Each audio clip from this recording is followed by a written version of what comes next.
ನಮಸ್ಕಾರ ಗೆಳೆಯರೆ, ಇದೊಂದು ಬೆಂಗಳೂರಿನ ನೈಜ ಘಟನೆ. ಒಂದು ಕಾಲದಲ್ಲಿ ಬೆಂಗಳೂರಿಗೆ ಜೀವನದಿ ಆಗಿದ್ದ ವೃಷಭಾವತಿ ನದಿ ಈಗ ಹೇಗಿದೆ? ನಂದಿ ಪ್ರತಿಮೆಯ ಪಾದದಲ್ಲಿ ಹುಟ್ಟುವ ಈ ನದಿಗೆ ಇಂತಹ ಸ್ಥಿತಿ ಬರಲು ಕಾರಣವೇನು?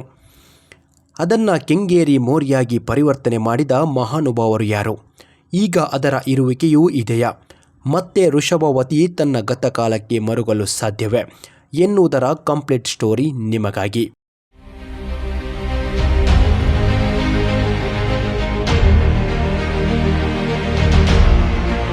ಹೌದು ಸ್ನೇಹಿತರೆ, ಒಂದು ಕಾಲದಲ್ಲಿ ಹಚ್ಚ ಹಸುರಿನಿಂದ ಕಂಗೊಳಿಸಿದ ಬೆಂಗಳೂರಿನ ಜೀವನಲೆಯಾಗಿದ್ದ ವೃಷಭಾವತಿ ನದಿಯ ಬಗ್ಗೆ ಇಂದು ಎಷ್ಟೋ ಜನರಿಗೆ ಮಾಹಿತಿ ಇರುವುದಿಲ್ಲ. ಹೌದು, ಬೆಂಗಳೂರು ನಗರ ಬೆಳೆದಂತೆ ವೃಷಭಾವತಿ ನದಿಯ ಜಾಗವು ಒತ್ತುವರಿಯಾಗಿ ಈಗ ಕೇವಲ ಕಾಲುವೆಯಾಗಿ ಹರಿಯುತ್ತಿದೆ ಎಂಬುದರ ಮಾಹಿತಿ ನಿಮಗಿದೆಯೇ?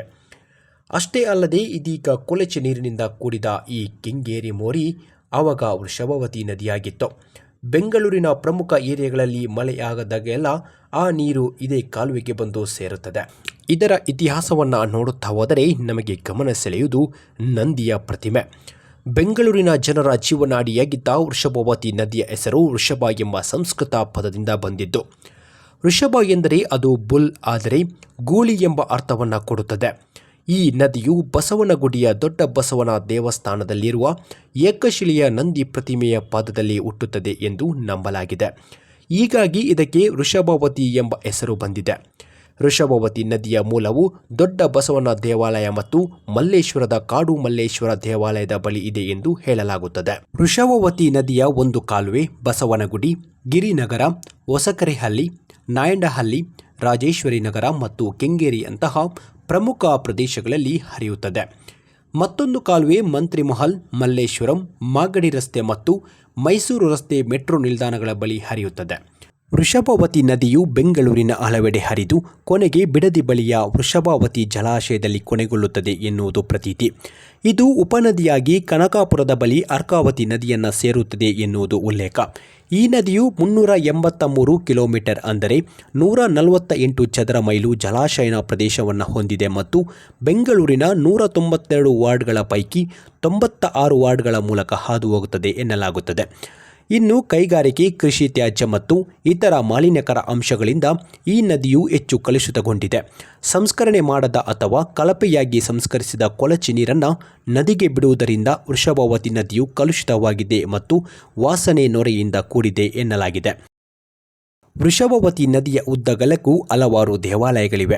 ದೊಡ್ಡ ಗಣೇಶ ಮತ್ತು ದೊಡ್ಡ ಬಸವನ ದೇವಸ್ಥಾನ, ಗಾಳಿ ಆಂಜನೇಯ ದೇವಸ್ಥಾನ, ಗವಿ ಗಂಗಾಧರೇಶ್ವರ ದೇವಸ್ಥಾನ ಮತ್ತು ಕಾಡು ಮಲ್ಲೇಶ್ವರ ದೇವಸ್ಥಾನಗಳು ವೃಷಭಾವತಿ ನದಿ ದಡೆಯಲ್ಲಿರುವ ಕೆಲವು ಪ್ರಸಿದ್ಧ ದೇವಾಲಯಗಳಾಗಿವೆ. ಗಾಳಿ ಆಂಜನೇಯ ದೇವಸ್ಥಾನವು 600 ವರ್ಷಗಳಷ್ಟು ಹಳೆಯದಾಗಿದೆ. ಇದನ್ನು ವಿಜಯನಗರ ಸಾಮ್ರಾಜ್ಯದ ರಾಜ್ಯ ಗುರುಗಳಾದ ಚನ್ನಪಟ್ಟಣದ ಶ್ರೀ ವ್ಯಾಸರಾಯರು 1425ರಲ್ಲಿ ನಿರ್ಮಿಸಿದ್ದರು.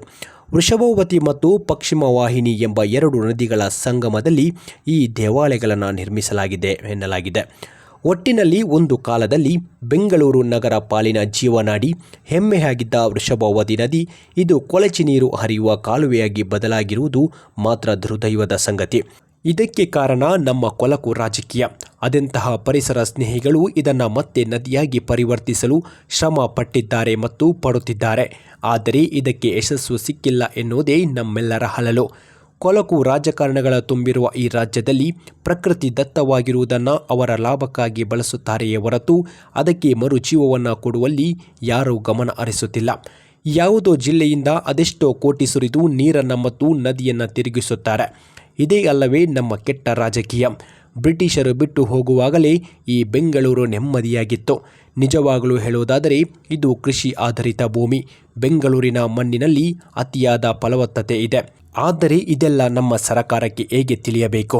ನದಿಯ ಅಗತ್ಯತೆ ಹಾಗೂ ಮರಗಳ ಅಗತ್ಯತೆ ಅವರಿಗೆಲ್ಲ ಗೊತ್ತು. ಏನೇ ಆಗಲಿ, ಮತ್ತೆ ವೃಷಭಾವತಿ ನದಿ ಬೆಂಗಳೂರಿನಲ್ಲಿ ಸ್ವಚ್ಛಂದವಾಗಿ ಹರಿಯಲಿ ಎನ್ನುತ್ತಾ ಈ ಸಂಚಿಕೆಯನ್ನು ಇಲ್ಲಿಗೆ ಮುಗಿಸುತ್ತೇನೆ. ಇನ್ನೊಂದು ಇಂತಹ ಹೊಸ ಅಧ್ಯಾಯದೊಂದಿಗೆ ನಿಮ್ಮ ಜೊತೆಯಾಗುತ್ತೇನೆ. ಅಲ್ಲಿಯವರೆಗೂ ನಿಮಗೆಲ್ಲರಿಗೂ ಶುಭವಾಗಲಿ. ಜೈ ಹಿಂದ್, ಜೈ ಭಾರತ್ ಮಾತೆ.